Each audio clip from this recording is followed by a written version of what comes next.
Bom, gente, então hoje nós vamos ver o metabolismo dos lipídios e por metabolismo, como nós vimos na nossa primeira aula, nós entendemos o catabolismo dos lipídios, ou seja, a sua degradação, sua quebra, e o anabolismo, ou seja, a sua síntese, a construção da molécula lipídica. Então nós vamos ver como ocorre o catabolismo desses lipídios, que é um processo chamado de beta-oxidação, e também vamos ver como é que ocorre a formação desses lipídios, que é o processo de biossíntese de ácidos graxos. Especificamente, nós vamos ver como nós degradamos os ácidos graxos, né? Que são as partes principais que compõem aí as moléculas lipídicas. Por exemplo, os triglicerídeos, né? Que são as nossas moléculas de gordura presentes nos nossos adipócitos. São formados por 3 ácidos graxos ligados a uma molécula de glicerol. Então, quando nós vamos degradar os triglicerídeos, nós vamos utilizar os ácidos graxos que estão presentes nesses triglicerídeos, certo?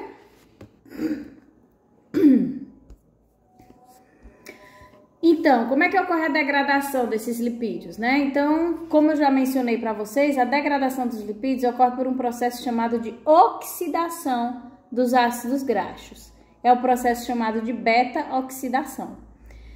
Essa oxidação dos ácidos graxos, ela vai acontecer em 3 etapas. A primeira etapa vai ser a beta-oxidação, convertendo esses ácidos graxos em acetil-CoA, FADH2 e NADH. A segunda parte vai ser a entrada desse acetil-CoA que foi sintetizado no ciclo do ácido cítrico. E a terceira parte vai ser a entrega dos elétrons na cadeia transportadora de elétrons, desse FADH2 que foi gerado na beta-oxidação, desse NADH que foi gerado na beta-oxidação, bem como dos que foram gerados nos ciclos que se passaram do ciclo do ácido cítrico. Então, o que eu quero que vocês entendam é que a molécula lipídica ela tem um elevado potencial energético por conta dessas ligações aqui, carbono-carbono, certo? E por conta dessas ligações que ela tem um elevado potencial energético, ela vai sendo degradada e vai gerando energia em energia potencial. Por quê? Porque ela vai gerar essas moléculas aqui. A degradação dos ácidos graxos, dos lipídios, não vai sintetizar diretamente, ou seja, não vai gerar uma fosforilação a nível do substrato de ATP.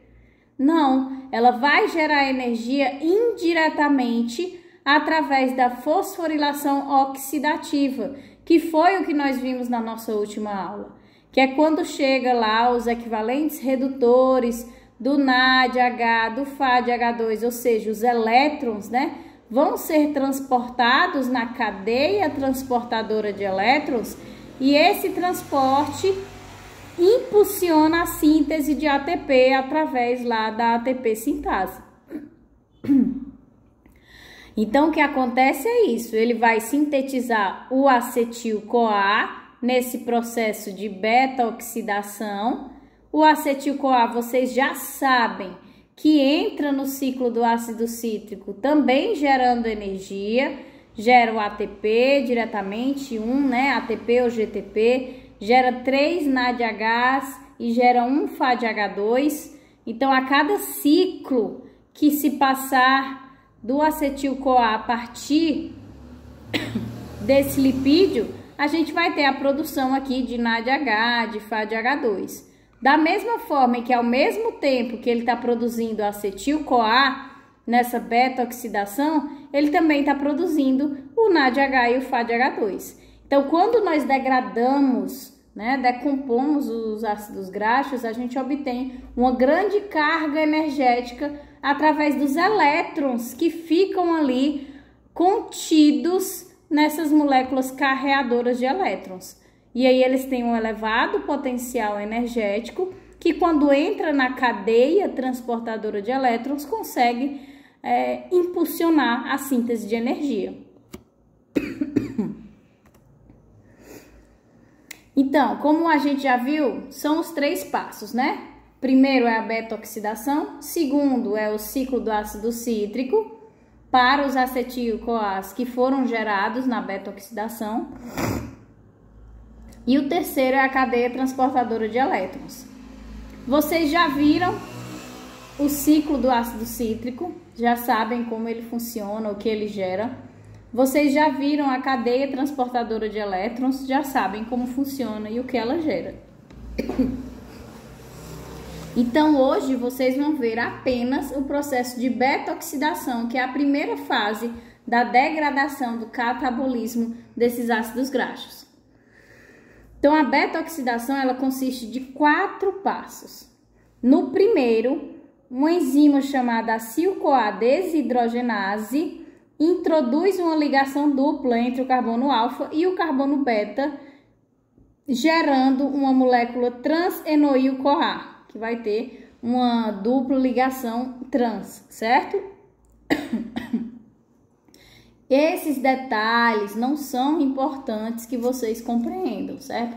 O que é importante não é o nome da enzima, nem é que ela vai gerar o trans-enoil-CoA, certo? Mas é importante que vocês saibam que o primeiro passo da beta-oxidação é uma oxidação, né? Porque é uma enzima desidrogenase, ela vai remover hidrogênios. Então, ela está oxidando a molécula para justamente conseguir fazer a insaturação, ou seja, a ligação dupla.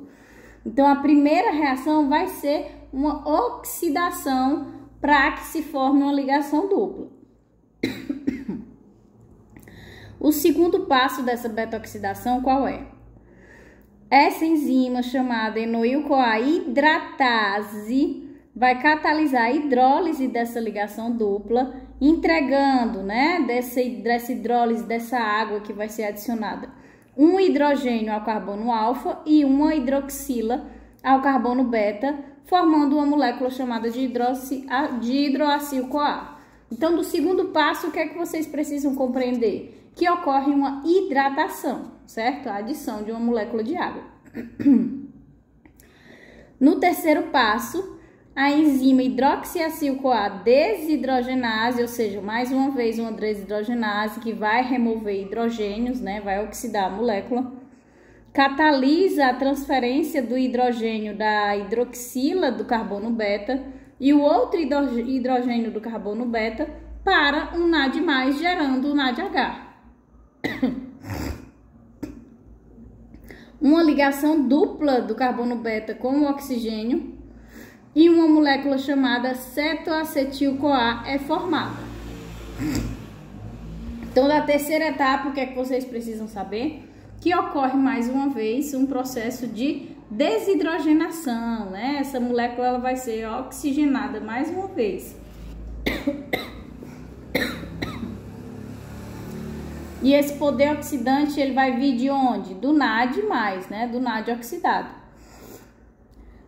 E no último passo, o quarto passo da beta-oxidação, a acil-CoA transferase, que também é chamada de tiolase, vai catalisar o ataque da coenzima A ao carbono beta, forçando a liberação da primeira molécula de acetil-CoA e um acil graxo com 2 carbonos a menos.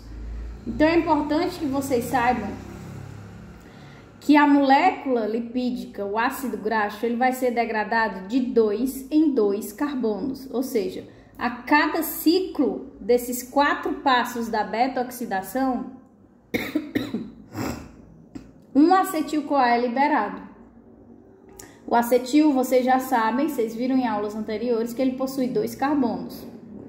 Então, como ele libera o acetil, ele vai perdendo de 2 em 2. Ele vai perdendo de 2 em 2 carbonos, certo?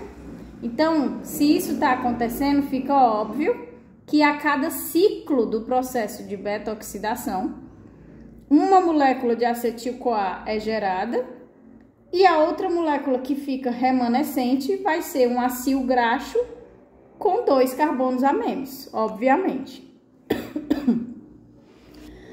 E aí vocês podem me perguntar, mas professora, existe mesmo a necessidade de fazer todas essas reações? Porque a primeira forma uma ligação dupla, aí a outra desfaz a ligação dupla que havia sido feita com a hidratação. Então, para que todas essas etapas, né?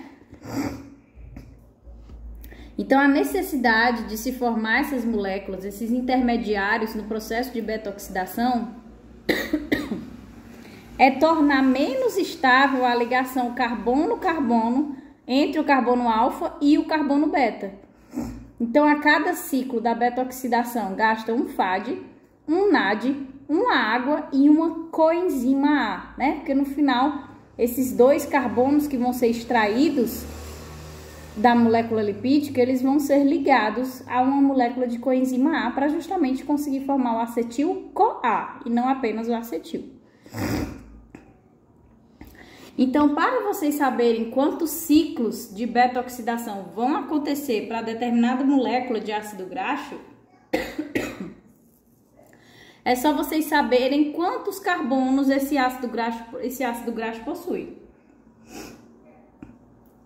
Por exemplo, se for um ácido graxo aqui de 14 carbonos, é só você dividir o número de carbonos por 2 e subtrair 1. Por quê? Por exemplo, um ácido graxo de 14 carbonos, ele vai passar por um ciclo para perder uma molécula de acetil-CoA, fica com 12 carbonos. Passa por mais um ciclo para perder outra molécula de acetil-CoA, fica com 10 carbonos. E assim sucessivamente. Mas vocês concordam comigo que no final, no ciclo final, quando ele chegar a 4 carbonos, quando acontecer mais uma vez o ciclo, ele vai liberar a molécula de acetil-CoA, mas a molécula remanescente também vai ter 2 carbonos, né? Portanto, será um outro acetil-CoA. Então, não há necessidade de fazer outro ciclo, por isso que se diminui menos 1. Então, você divide o número de carbonos por 2 e subtrai 1 para saber quantas vezes aquela molécula de ácido graxo vai precisar passar pela beta-oxidação, até ser totalmente degradada em acetil-CoAs.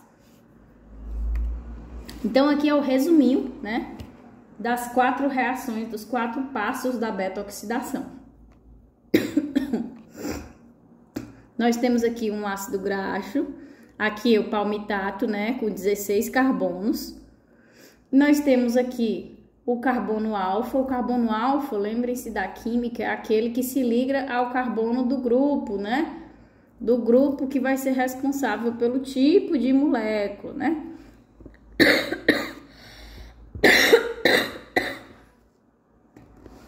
Então, esse é o carbono alfa e o carbono beta, onde vai se ocorrer as reações para formar a ligação dupla, para desfazer a ligação dupla, certo? Então, o primeiro passo, vocês já viram que é uma desidrogenase, né? Então, essa desidrogenase vai remover hidrogênios, transferindo aqui para o FAD, por isso que nós formamos o primeiro FADH2 na primeira reação, e aí introduz uma ligação dupla entre o carbono alfa e o beta, certo? Depois, o segundo passo é a hidratação, que vai ser justamente para desfazer essa ligação dupla que havia sido feita entre o carbono alfa e o carbono beta. A terceira reação vai ser novamente uma desidrogenação, só que agora os hidrogênios vão ser entregues a quem? Ao NAD, né? Para formar o NADH, ok? E por fim, a gente tem a quarta reação, que já vai ser a transferência dos 2 carbonos para a coenzima A, formando um acetil-CoA, e a molécula remanescente, que em vez de ter 16 carbonos, como é no início, né, o palmitato, agora, menos os 2 carbonos, vai ter 14 carbonos. Então, vai ser a formação, cada passo de beta-oxidação vai formar uma molécula de acetil-CoA e um acil-graxo-CoA com menos 2 carbonos. Isso vai acontecer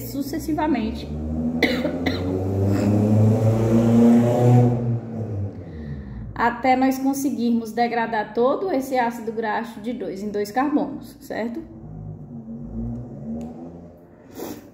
É importante que vocês saibam que esse processo de degradação, ele é realizado em ácidos graxos saturados, ou seja, que não possuem insaturações na sua molécula. O que é insaturação? Formação de ligação dupla ou tripla, né? Então, quando nós temos um ácido graxo monoinsaturado, a oxidação ela vai acontecendo normalmente até que o carbono beta tenha uma ligação dupla cis com o próximo carbono, né? Com o próximo carbono, ou seja, não sendo com o carbono alfa. Quando se chega nessa posição em que o carbono beta já tem uma ligação dupla com outro carbono à frente, sem ser o alfa, o primeiro passo vai ser a ação da enzima enoil-CoA isomerase, que vai converter essa ligação cis entre o beta e o outro carbono em uma ligação trans entre o carbono beta e o carbono alfa, ou seja, simulando a primeira reação que acontece na beta-oxidação dos ácidos graxos saturados, né? Que o objetivo é formar a ligação dupla entre beta e alfa.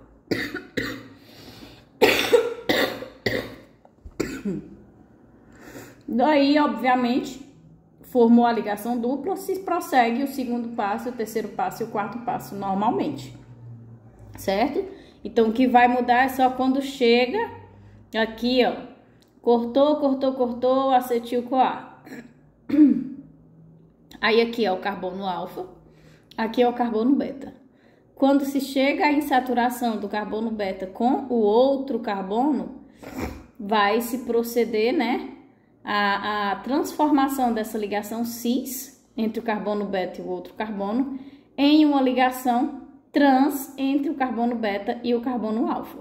Daí procede-se com a hidratação, depois a nova desidrogenação para o NAD, para então formar o acetil-CoA e a nova molécula de acil graxo-CoA com menos 2 carbonos, certo?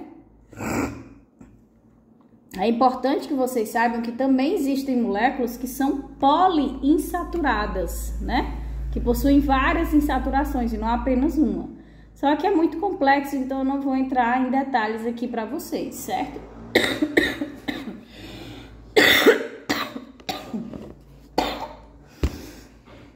Então, outra forma de degradação também dos lipídios é que nós sabemos que nós temos lipídios saturados, lipídios monoinsaturados, poliinsaturados e temos ácidos graxos, né? Lipídios, quando eu falo, estou me referindo aos ácidos graxos.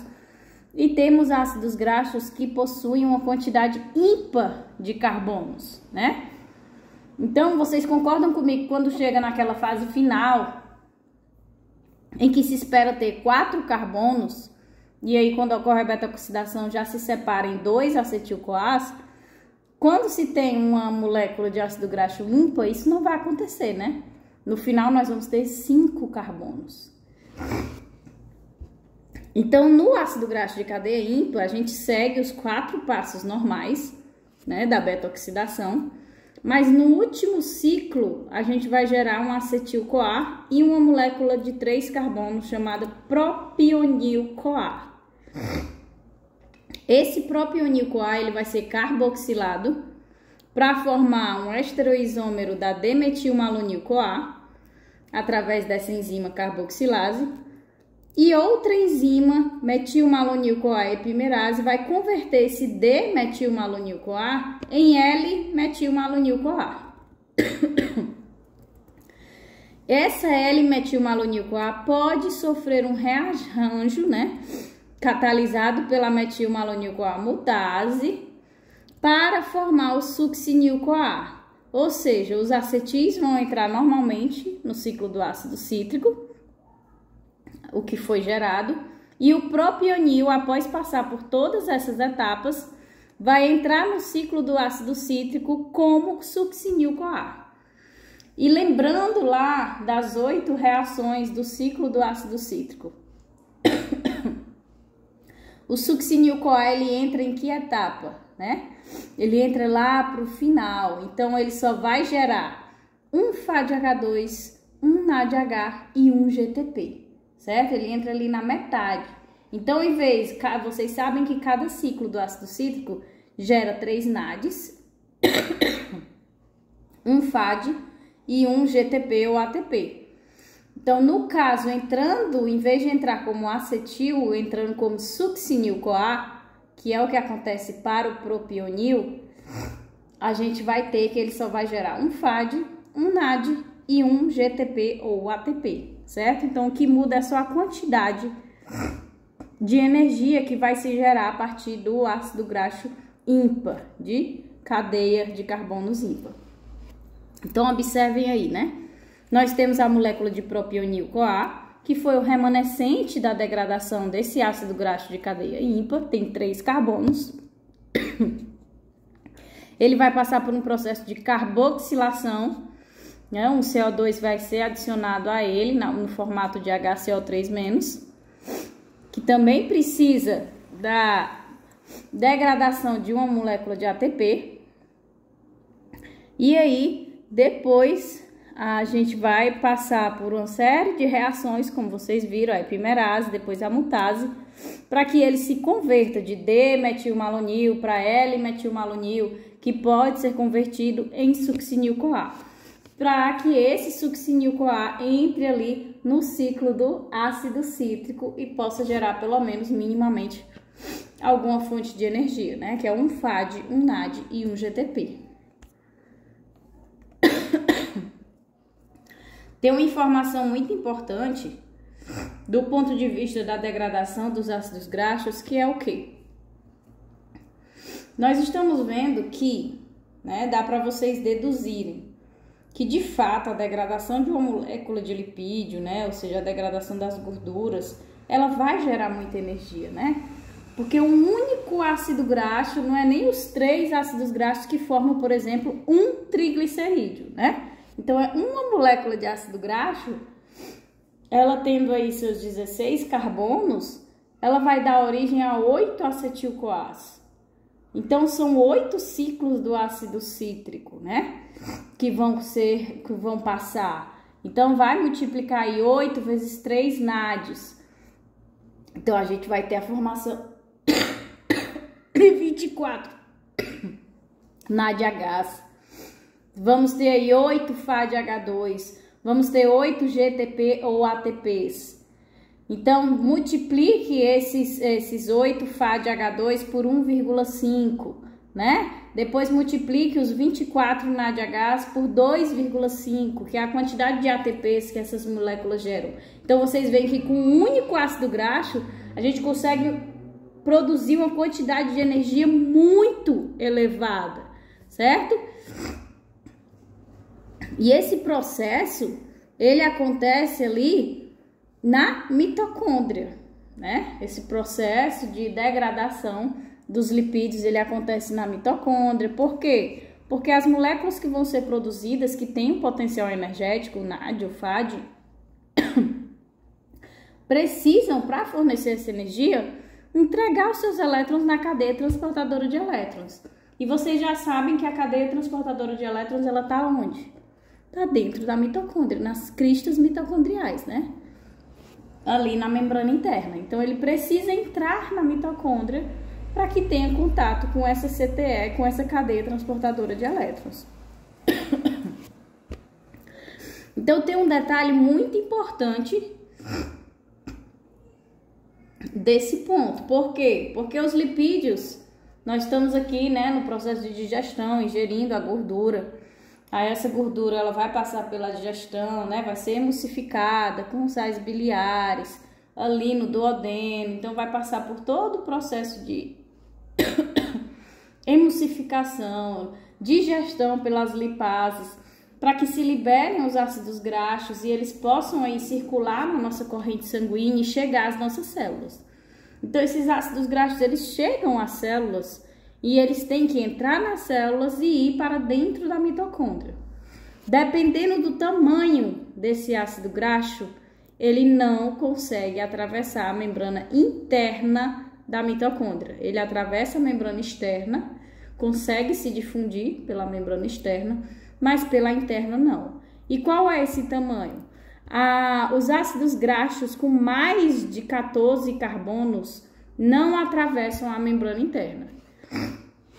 Então, abaixo disso, eles vão entrar e aí vão ser degradados pela beta-oxidação, gerando energia tranquilo. Acima de 14 carbonos, eles têm que passar para entrar na mitocôndria pelo circuito da carnitina. E o que seria o circuito da carnitina? Então, no citossol, são convertidos a acil graxo-CoA pelas acil-CoA sintetases acoplado ao gasto de um ATP. Então, os ácidos graxos que estão lá no citossol, que não conseguem entrar na mitocôndria, eles vão ser condensados a uma molécula de coenzima A pelas enzimas acil-CoA sintetases, certo? Esse processo de acoplar o ácido graxo com uma molécula de coenzima A, ele gasta um ATP, certo? Daí, né, a partir do momento que se forma esse acil graxo-CoA, ele tem o grupo CoA substituído por uma molécula chamada de carnitina, pela enzima carnitina aciltransferase 1, que existe no citossol,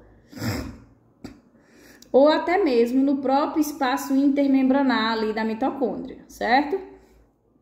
Então, esse éster de carnitina consegue atravessar o transportador que existe na membrana interna da mitocôndria, chamado de acilcarnitina-carnitina, que aqui significa pelo nome, né? Transportador acilcarnitina-carnitina. Significa que esse transportador transporta carnitina e transporta moléculas acil ligadas à carnitina, né? Acilcarnitina barra carnitina. Então, esse transportador, ele vai transportar uma molécula de ácido graxo ligada à carnitina e também transporta a carnitina.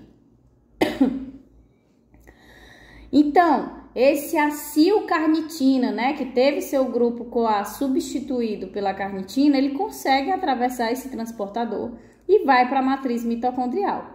Lá, ele vai ser reconvertido a acil-CoA pela enzima acilcarnitina transferase 2. Então, a 1 está lá no citossol, convertendo em acilcarnitina, e a 2 está lá na matriz mitocondrial, convertendo em acil-CoA. Liberando assim, né, quando se converte de volta a acil-CoA, libera a carnitina, e a carnitina retorna ao espaço intermembranal ou ao citossol, através do transportador acilcarnitina-carnitina. E o acil-CoA fica ali na matriz, pronto para passar pelo processo de beta-oxidação e fornecer a sua energia, certo? Então, vamos lá aqui, ó. Então, vocês veem aí, a molécula de ácido graxo entrou na célula, tá ali no citoplasma. Ela tem mais de 14 carbonos. Como ela tem mais de 14 carbonos, ela não consegue passar pela membrana interna da mitocôndria. Então, o que é que acontece? Esse acil graxo, ele vai ser convertido em acil graxo-CoA, ou seja, vai ser ligado a uma coenzima A. Isso através do gasto de ATP. Então, esse acil-CoA, ele vai ser convertido através da enzima carnitina aciltransferase 1 em acilcarnitina. Então, ele vai ter o grupo CoA substituído por uma molécula de carnitina. Em vez de ser agora acil-CoA, ele é acilcarnitina. Esse acilcarnitina pode passar por esse transportador aqui, ó, da membrana interna da mitocôndria, que é o chamado transportador acilcarnitina-carnitina. Então, ele entra na matriz mitocondrial e quando chega aqui, a enzima carnitina aciltransferase 2 reconverte ele em acil-CoA. Então, libera a molécula de carnitina, que pode retornar ao espaço intermembranar através do transportador acilcarnitina-carnitina, certo? Tem um aspecto muito importante também do processo de degradação dos ácidos graxos, é que essa degradação ela fica muitas vezes acontecendo ali no fígado, né? Ela tende a se concentrar no fígado. Então, nos humanos e na maioria dos mamíferos, o acetil-CoA gerado no fígado, ele pode entrar no ciclo do ácido cítrico ou pode ser também convertido a corpos cetônicos, né? Vai depender do equilíbrio da concentração dessas moléculas na célula. Então, ele vai entrar no ciclo do ácido cítrico ou pode formar corpos cetônicos. E quais são os corpos cetônicos, né? Nós temos a acetona, o acetoacetato e o hidroxibutirato. Quando se sintetiza a acetona, essa acetona ela evapora, né? Os outros, né, o acetoacetato e o hidroxibutirato, eles vão ser jogados na corrente sanguínea. Para quê? Para que aquela energia que está sendo produzida no fígado a partir da degradação dos ácidos graxos chegue às demais células. Então, o intuito é sintetizar o acetil-CoA em grandes quantidades que não possam ser ali utilizados apenas no ciclo do ácido cítrico das células do fígado. Ele envia esses acetil-CoAs para outras células, mas o acetil-CoA não pode ser enviado diretamente na corrente sanguínea. Então, o que é que acontece? Esse acetil-CoA ele vai ser convertido em corpos cetônicos, porque esses corpos cetônicos podem ser liberados na corrente sanguínea e assim se alcançar as outras células, certo? Então, quando eles chegam nas células, eles são reconvertidos em acetil-CoA para entrar no ciclo do ácido cítrico dessas células. Isso acontece aí nas células do músculo esquelético, do músculo cardíaco, no córtex renal, no cérebro, né? Se houver a presença da glicose, se não houver a presença de glicose, vocês já sabem que o cérebro de fato não funciona, né? Ele precisa da glicose. Ele só consegue se adaptar se ela estiver presente para usar o acetil-CoA. Então, o que é que isso permite, né? Essa exportação do acetil-CoA na forma de corpos cetônicos para outras células. Permite que o fígado continue oxidando os ácidos graxos, porque ele está exportando essas moléculas de acetil-CoA na forma de corpos cetônicos e também ajuda a reciclar as coenzimas A's, para que a oxidação ela aconteça mais rápido, né? Então, isso vai ajudar com que o processo de degradação aconteça. Se o organismo está demandando energia, se ele está precisando de energia, ele precisa que o fígado continue trabalhando. Então, se o fígado ele tiver um pico de acetil-CoA, essa concentração elevada de acetil-CoA vai inibir as enzimas responsáveis pelo processo de beta-oxidação dos lipídios. Então, ele precisa dar um jeito dessa concentração de acetil-CoA não ficar elevada. Qual é o jeito disso não acontecer? Coloca o acetil-CoA no ciclo do ácido cítrico das células do próprio fígado e a grande maioria converte em corpos cetônicos e envia às demais células do corpo. Isso ajuda a manter o equilíbrio de concentração e mantém o processo de beta-oxidação desses ácidos graxos. Então, a geração desses corpos cetônicos ocorre dessa forma. 2 acetil-CoA se condensam pela ação da enzima tiolase, liberando a molécula acetoacetil-CoA e coenzima A livre. O acetoacetil-CoA se condensa com outro acetil-CoA e uma água através da enzima HMG-CoA sintase, gerando a molécula chamada de beta-hidroxibeta-metilglutaril-CoA e CoA livre mais uma vez. A HMG-CoA liase quebra essa molécula em acetoacetato e acetil-CoA. O acetoacetato ele pode ser convertido em acetona pela descarboxilação ou em hidroxibutirato por essa outra enzima desidrogenase, com o gasto de um NADH.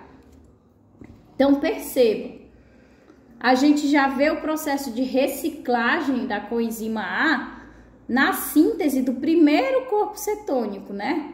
E condensa 2 acetil-CoAs, forma aqui o acetoacetil-CoA e uma coenzima livre. Depois vem mais uma vez com outra coenzima A e uma água e forma aqui o hidroxibeta-metilglutario-CoA e outra coenzima A livre. Então isso está reciclando.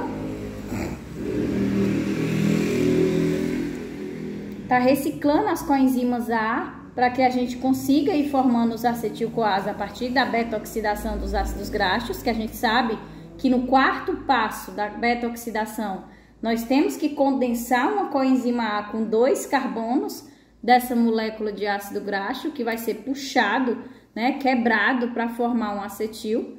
Então a gente precisa ter uma elevada concentração de coenzima A. E esse acetoacetato, né, no final forma acetoacetato e outro acetil-CoA. Então esse acetoacetato ele pode seguir 2 vias. Ou ele vai formar acetona, que como vocês já viram, ela evapora, né, é liberada evaporando, ou vai formar o hidroxibutirato através de desidrogenação com gasto de NADH, certo? Então percebam aqui, ó. Temos a condensação dos 2 acetis, né, que vai formar o acetoacetato-CoA e liberar uma coenzima A.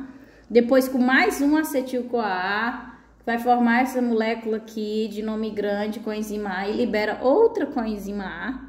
Essa molécula, ela vai ser degradada em acetoacetato e acetil-CoA. Esse acetil-CoA é liberado ou para passar pelo mesmo processo de síntese de corpos cetônicos ou para entrar lá no ciclo do ácido cítrico, né? Onde ele estiver sendo mais demandado. Já esse acetoacetato, ele pode tanto ir para a síntese da acetona, que evapora, ou pode ir para a síntese do hidroxibutirato com o gasto de um NADH, certo? Por que é importante compreender essa síntese dos corpos cetônicos, né? Que é importante que vocês saibam como, porque o foco da beta-oxidação dos ácidos graxos, ou seja, da degradação dos lipídios, ocorre no fígado. Mas a gente sabe que quando nós estamos precisando de energia no nosso corpo, e a partir daí que a gente começa, né, a demandar as gorduras, a gastar de fato as gorduras, então são todas as células do organismo que estão precisando de energia, que estão demandando essa energia dos ácidos graxos. Então, do que adianta o fígado ficar produzindo se ele não envia para as outras células, né, que também estão necessitando dessa energia? Então, é importante a síntese dos corpos cetônicos por essa razão, porque o fígado ele está sintetizando ali e para que ele continue sintetizando a energia que o corpo precisa, ele tem que enviar essas moléculas de acetil-CoA para outras células do corpo. E esse envio só ocorre através da formação dos corpos cetônicos. Outro fator importante que vocês precisam compreender também é, por exemplo, o impacto na saúde, né, da formação dos corpos cetônicos. No diabetes mellitus ou no jejum prolongado, em que a gente está sem uma fonte de energia, os intermediários do ciclo do ácido cítrico, eles foram exauridos, foram consumidos no processo de gliconeogênese, né? Vocês sabem que a gliconeogênese, ela utiliza os intermediários do ciclo do ácido cítrico.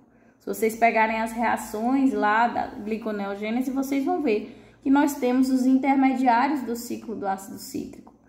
Assim, os ácidos graxos na mitocôndria, eles são degradados a acetil-CoA, mas esses acetil-CoAs que são gerados não podem ser encaminhados para o ciclo do ácido cítrico. Por quê? Porque ele não tem intermediário para interagir. Quando o acetil-CoA chega lá no ciclo do ácido cítrico, ele não vai encontrar o oxalacetato para ele condensar e formar o citrato, entendeu? E começar o ciclo do ácido cítrico. Não vai. Se ele encontrar o oxalacetato, não vai o citrato encontrar a outra molécula para que ele possa formar o succinil-CoA, o succinato, o fumarato. Então, a gente não tem os intermediários do ciclo do ácido cítrico. Então, as reações do ciclo, elas não podem acontecer, porque não tem intermediário para ir interagindo no processo.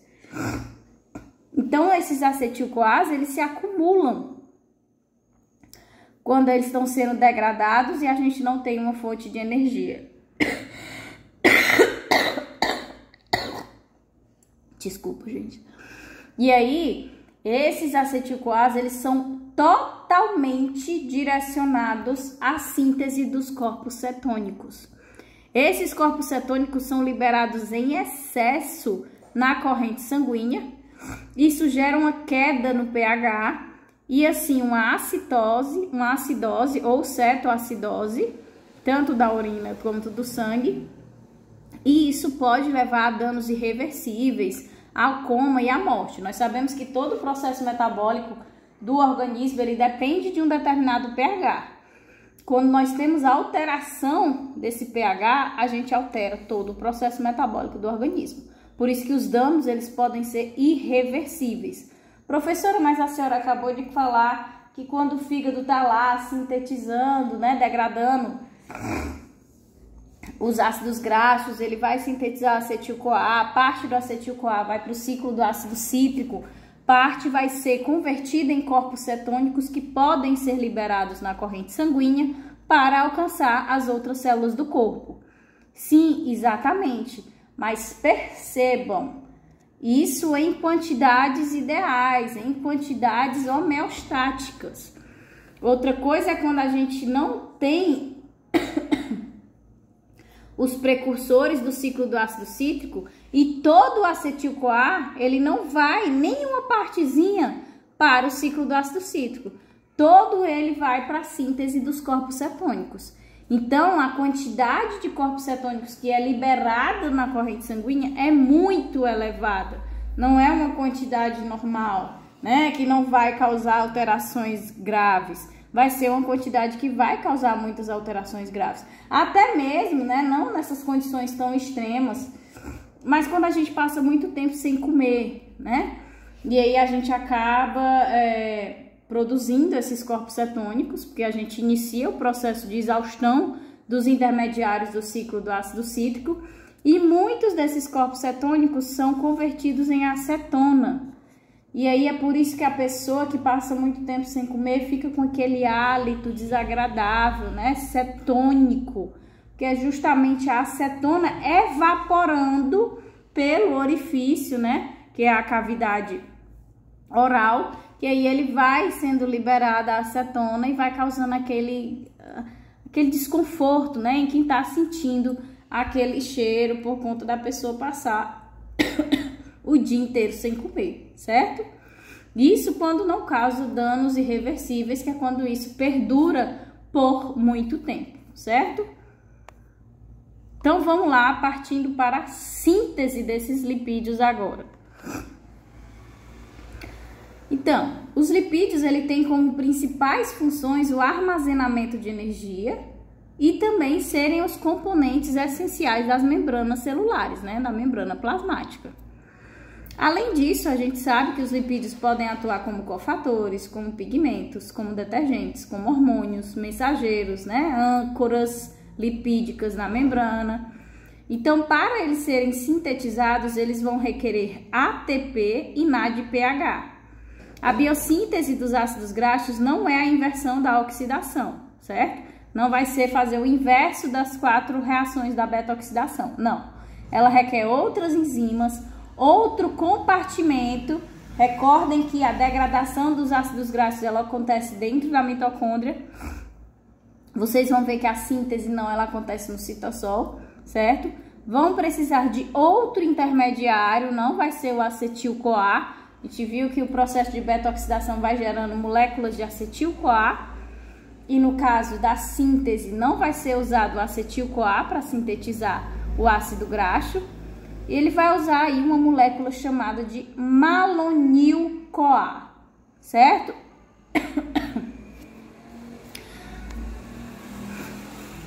Então, como é que acontece inicialmente a síntese dessa molécula precursora dos ácidos graxos, que é o malonil-CoA, né? Só recordando aqui, vocês acabaram de ler junto comigo que os lipídios, eles têm as mais diversas funções, né? Composição de membrana, armazenamento de energia. Então, a gente sabe que eles estão envolvidos na formação dos fosfolipídios, na formação dos triglicerídeos, mas todas as moléculas que formam a base da estrutura desses lipídios tão importantes são os ácidos graxos, certo? Então, por isso, nós vamos ver a biossíntese dos ácidos graxos. Os triglicerídeos, eles são formados por 3 ácidos graxos ligados a um glicerol.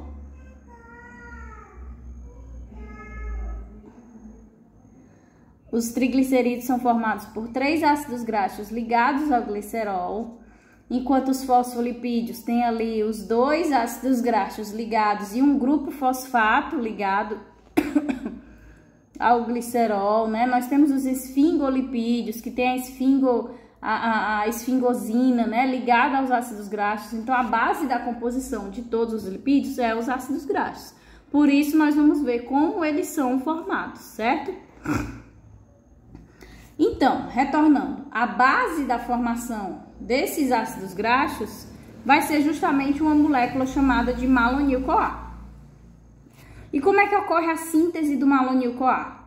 Então, a síntese desse malonil-CoA consiste num mecanismo em que a enzima ela vai ter 3 regiões funcionais.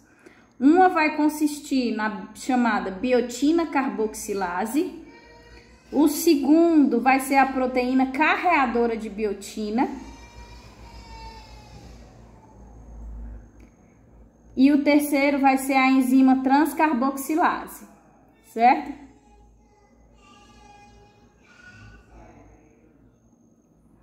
Então, inicialmente, a proteína carreadora de biotina, né, que é a segunda região funcional da enzima, ela possui um braço flexível.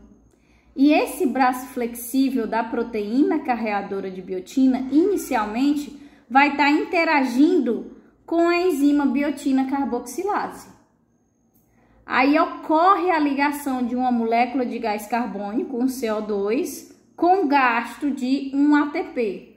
Quando ocorre a ligação desse CO2 através do gasto de um ATP, esse braço flexível, ele sai da região da biotina carboxilase e vai para a região da enzima transcarboxilase.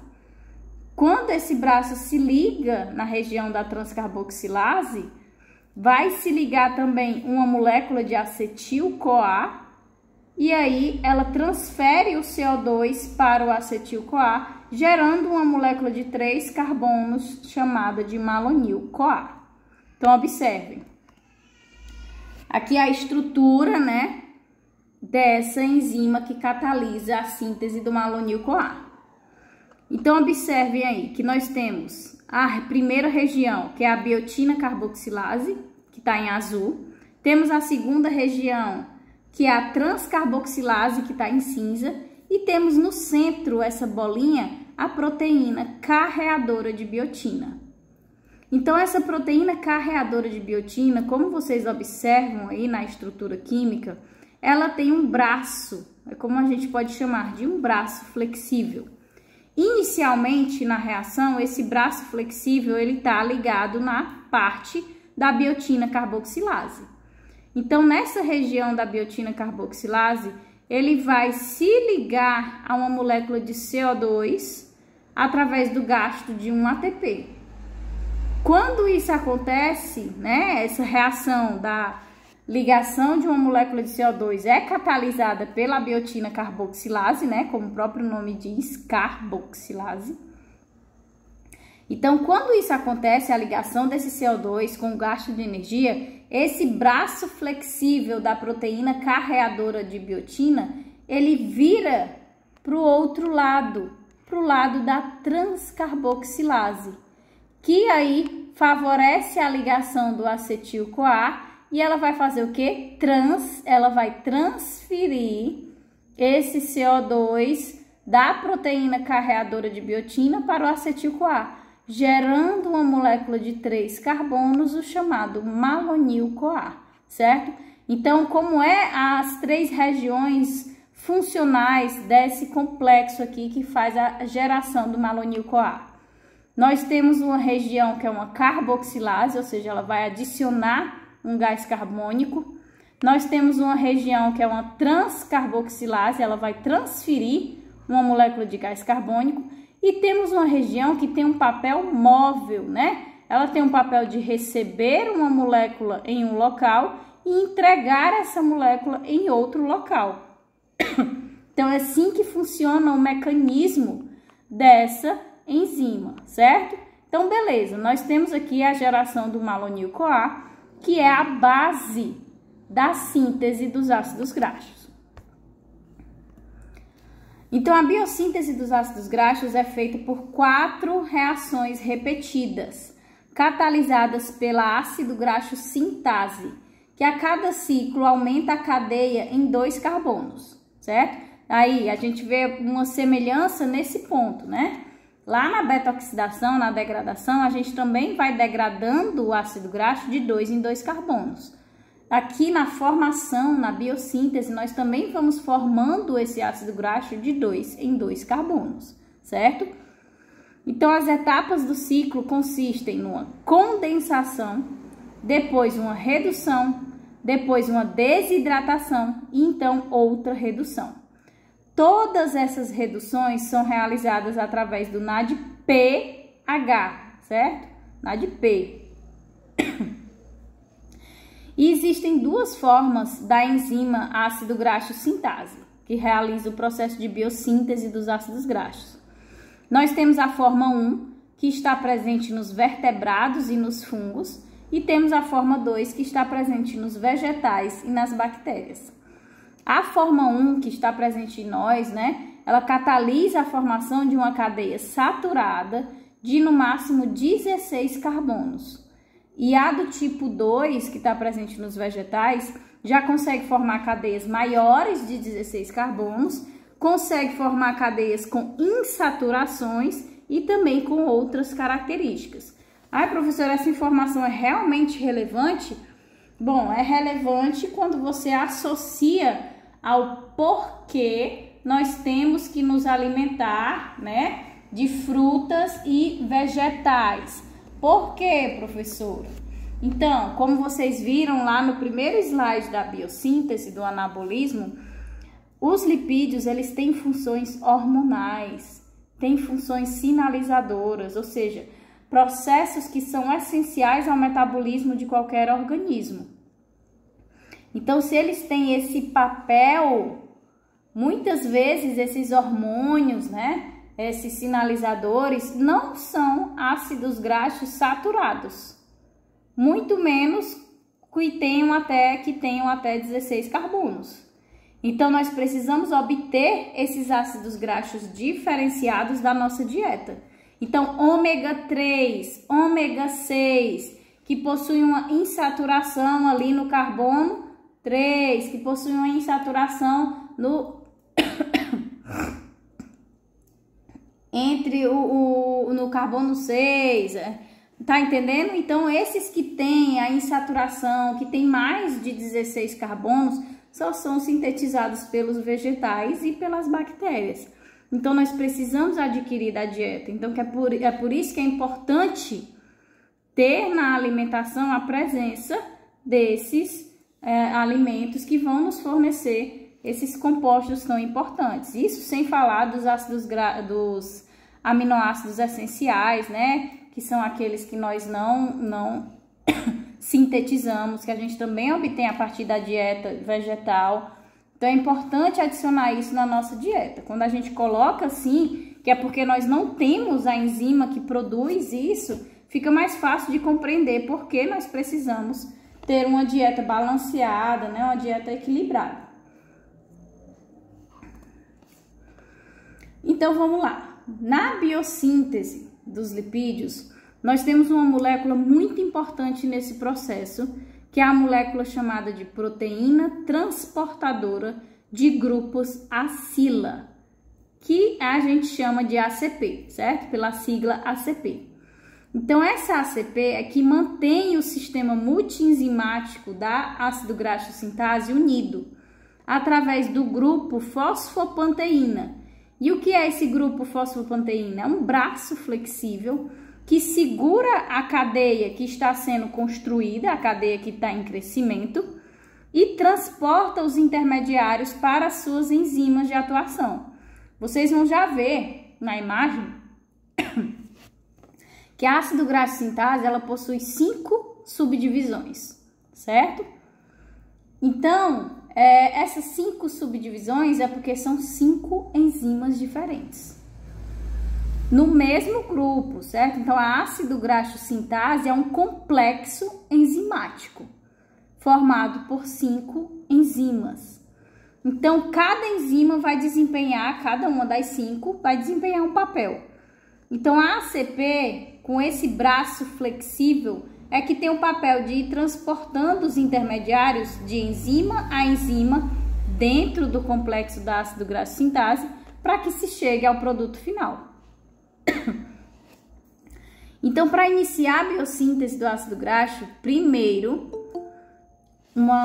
alguém está pedindo para entrar, eu acho.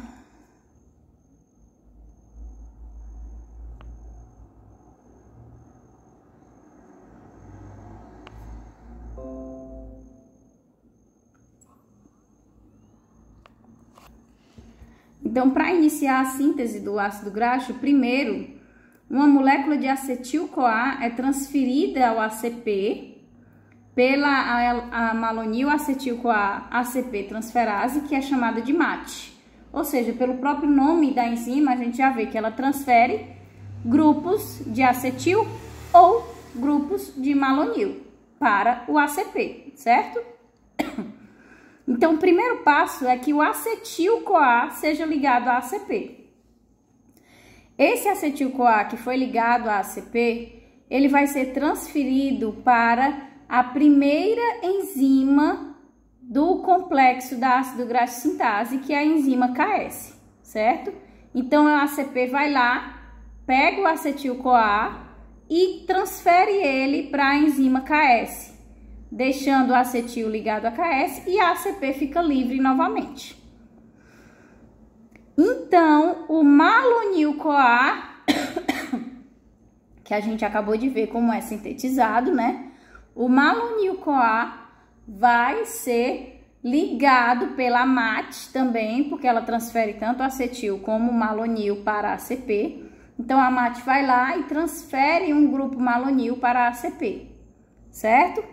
Então, visualizem, tá lá no primeiro passo, um acetil ligado à primeira unidade da ácido graxo sintase, a enzima KS, e um malonil ligado à ACP. Então, com os dois grupos ligados, a primeira etapa que vai acontecer é a condensação de Claisen, catalisada justamente pela KS, onde o grupo malonil vai sofrer uma descarboxilação para formar um grupo acetoacetil ACP. Então, fica lá o grupo acetoacetil ligado à ACP e vai acontecer a segunda reação, que é o quê? Uma redução, né? Através do NADPH pela enzima KR, que é a acetoacil-ACP redutase. Então, essa KR, ela quebra a ligação dupla com o oxigênio e deixa duas ligações simples ligadas a um hidroxila e a um hidrogênio, formando hidroxibutiril ACP. Esse hidroxibutiril ligado à ACP vai ser transferido agora pela ACP, que tem o braço flexível, né? Então, a ACP já foi de KS para KR e vai agora para DH, certo? Onde vai acontecer a terceira reação, que é a desidratação. Então, a água vai ser removida desse hidroxibutiril, causando uma desidratação e gerando uma ligação dupla entre o carbono 2 e o carbono 3 da molécula, formando o transbutenoil ACP por essa enzima desidratase ADH. Então, esse transbutenoil ligado à ACP vai para a quarta enzima da ácido graxo sintase através do braço flexível da ACP. Então, no quarto passo, mais uma vez, acontece uma redução através do NADPH, que vai formar o butiril ACP. Butiril, vocês sabem que é uma molécula que tem aí 4 carbonos, né? Lá pela enzima enoil ACP redutase, que é chamada de ER. Então, tá na quarta enzima da ácido graxo sintase, certo? O ciclo vai iniciar de novo, né?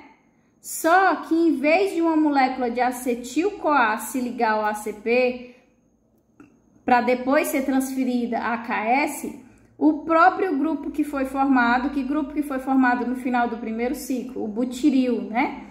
O butiril vai ser transferido para a KS pela MAT e outro grupo malonil-CoA vai se ligar a ACP também pela MAT. Então, quando esse ácido graxo ele atinge o comprimento de 16 carbonos, o alongamento ele vai ser interrompido através da hidrólise do palmitato da ACP pela tioesterase TE, que gasta uma molécula de água. Ou seja, a quinta enzima da ácido graxo sintase só vai agir, só vai atuar quando for liberar o ácido graxo finalizado, ou seja, terminado. Então, ao longo dos ciclos que vão construindo o ácido graxo em crescimento de 2 em 2 carbonos, vão atuando as 4 enzimas do complexo do ácido graxo sintase. A quinta enzima, que é a TE, a tioesterase, só vai atuar quando for liberar esse ácido graxo finalizado, certo? Ela faz isso através de uma hidrólise, né? Gastando aí uma molécula de água nesse processo. Então, visualizem na imagem. Observem aí a primeira imagem, né? Essa bolinha marrom é a ACP, que é móvel, é flexível, né? Então, não mostra aí na imagem o início do processo. Qual é o início do processo? A ACP, ela se liga inicialmente a qual molécula? A um acetil-CoA. Só que aí, o que é que ela faz? Essa bolinha marrom ligada ao acetil-CoA vai transferir esse acetil-CoA para a enzima KS. Então, observem aí esse quadradinho amarelo, é o acetil-CoA que foi transferido pela ACP. Transferindo esse acetil-CoA para KS, o ACP fica livre para receber o malonil-CoA. E aí vocês observam o malonil-CoA, que é esse quadradinho laranja e verde, que entra aí na ACP. E aí vai acontecer a primeira reação, que é a reação de condensação, né? Depois vai acontecer a reação vai acontecer uma redução, depois vai acontecer uma desidratação e depois uma nova redução, né? Então, ocorrem as 4 reações e aí como é que acontece?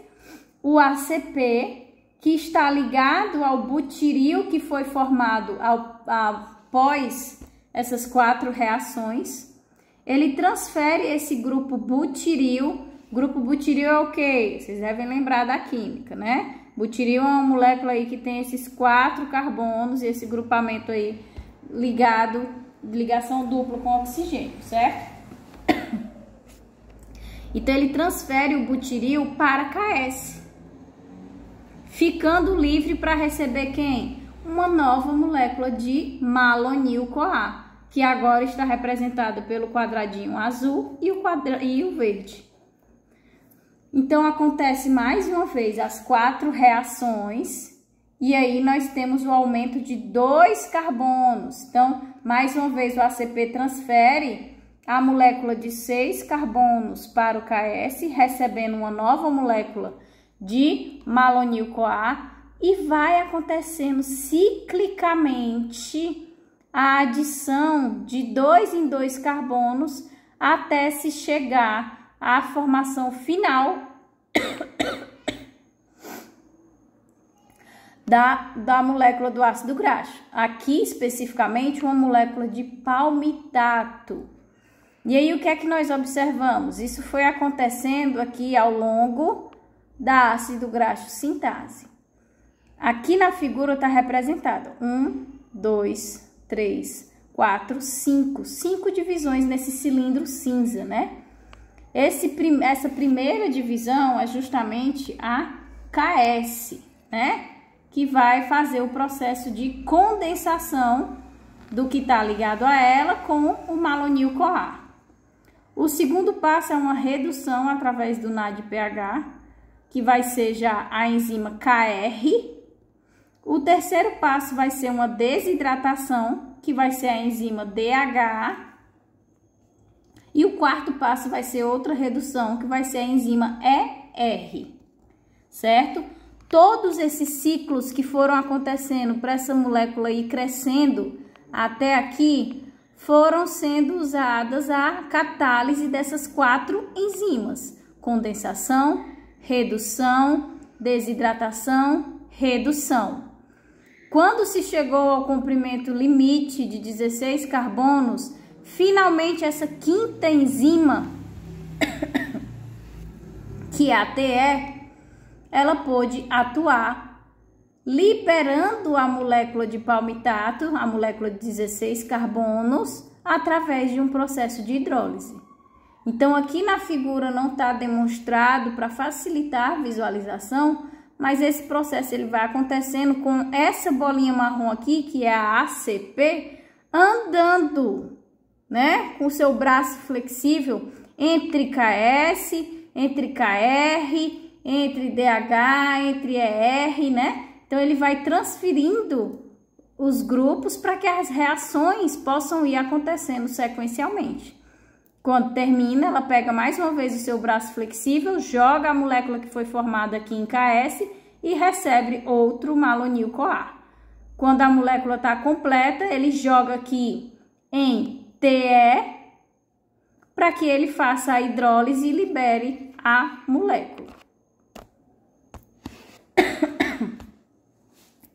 Então, observem aqui, né? Fica mais fácil de ver do que no cilindro a subdivisão da molécula da ácido graxo sintase.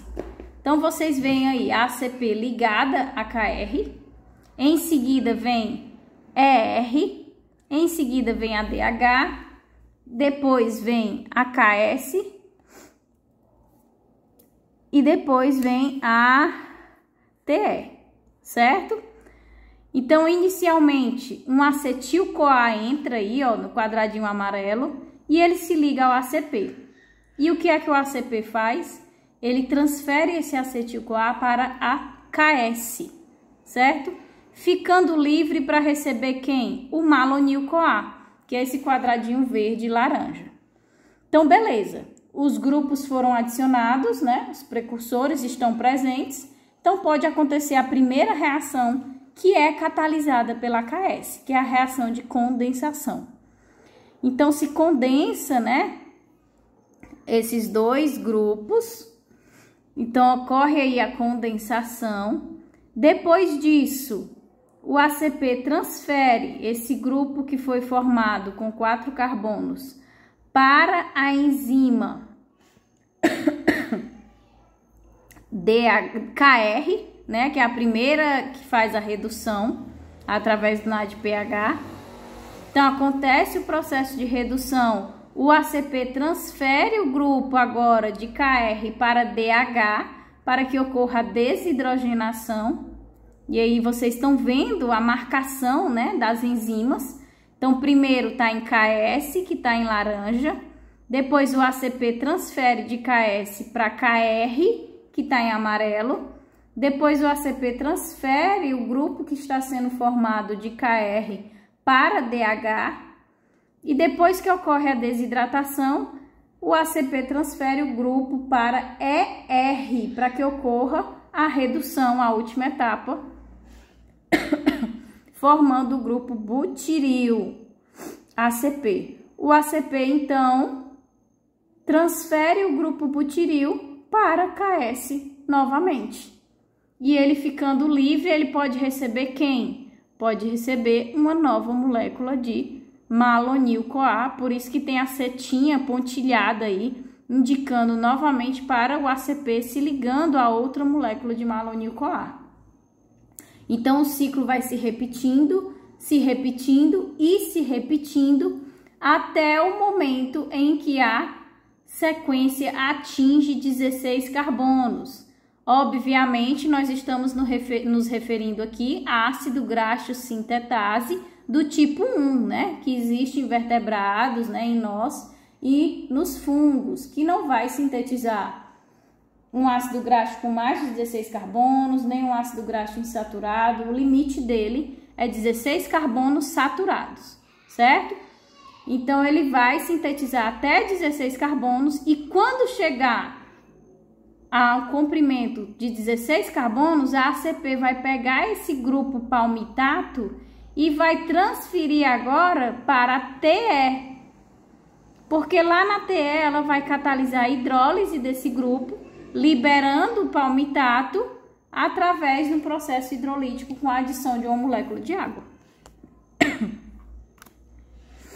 Então, para finalizar, é importante que vocês saibam que os eucariotos não fotossintéticos realizam a biossíntese de ácidos graxos no citosol e as plantas realizam nos cloroplastos. Como eles precisam transportar o acetil-CoA da mitocôndria para o citossol, né, que a gente sabe que a degradação dos ácidos graxos acontece na mitocôndria, né, liberando acetil-CoA, ou a conversão do piruvato em acetil-CoA depois do processo glicolítico também acontece ali na mitocôndria, ou seja, a síntese do acetil-CoA acontece na mitocôndria. Então, para que se tenha acesso no citossol ao acetil-CoA, tem que transportar esse acetil-CoA da mitocôndria para o citossol. Isso vai ter aí um gasto de 2 ATPs.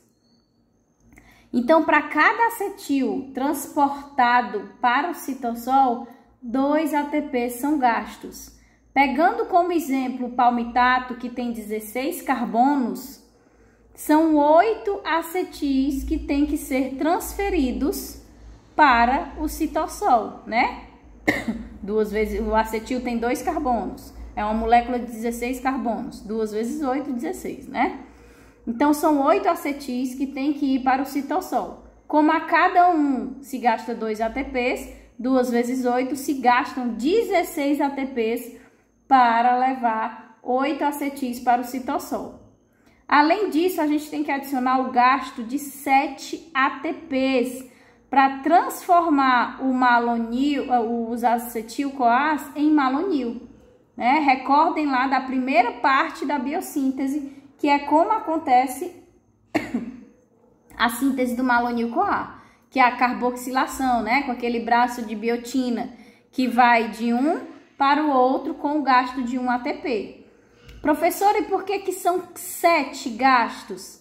Recordem que o primeiro, né, os primeiros carbonos que fazem parte do processo de biossíntese, a primeira molécula é um acetil-CoA, né? A primeira molécula que se liga ali à ACP é o acetil-CoA. Ele pega esse acetil-CoA e transfere para KS. Depois que ele vai se ligar ao malonil-CoA. E os seguintes serão apenas malonil-CoA. Então, a gente consegue perceber que apenas o primeiro é acetil e os demais são malonil. Então, consequentemente, nós só temos a conversão de 7 deles em malonil-CoA. Então, para a gente formar um palmitato, a gente tem o gasto aí de 23 ATPs, né? Os 16 para transportar e os 7 para converter em malonil-CoA. O NADPH é necessário para a biossíntese, ele também vai ser gerado no citossol, pela via das pentoses, que a gente já conhece, pela enzima málica, e nas plantas ele está ali sendo gerado no próprio processo da fotossíntese. Então, vocês percebem que no processo de biossíntese, para produzir o ácido graxo, a gente gasta muita energia, né? Ai, professora, não é um gasto energético muito grande para produzir isso?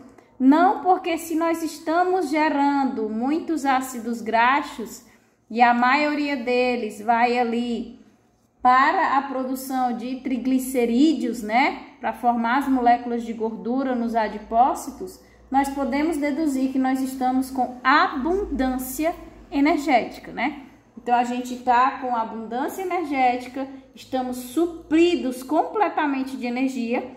Provavelmente é aquela pessoa que está comendo muito, né? Está adquirindo as calorias acima do necessário. Então, esse excesso de calorias vai ser convertido em um excesso de energia que vai ser utilizada para a síntese da gordura, certo? Então, é assim que se tem um gasto de energia muito grande, mas é irrisório frente à quantidade de energia que está se adquirindo no processo da dieta. Ok, pessoal?